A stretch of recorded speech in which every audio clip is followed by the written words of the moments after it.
2024 Range Rover Sport, coming for a StarLine S96. So on this one, if I open up the vehicle,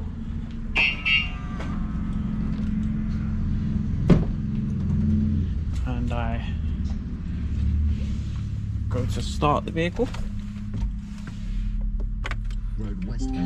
so I don't have the password still for this vehicle.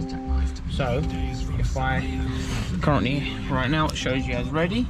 If I go to drive, obviously without the password, it kicks you off. So it's dual immobilisation.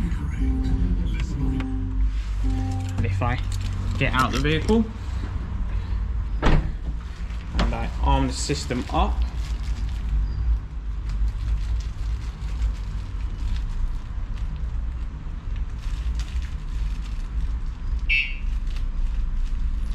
there we go, so the system is armed up.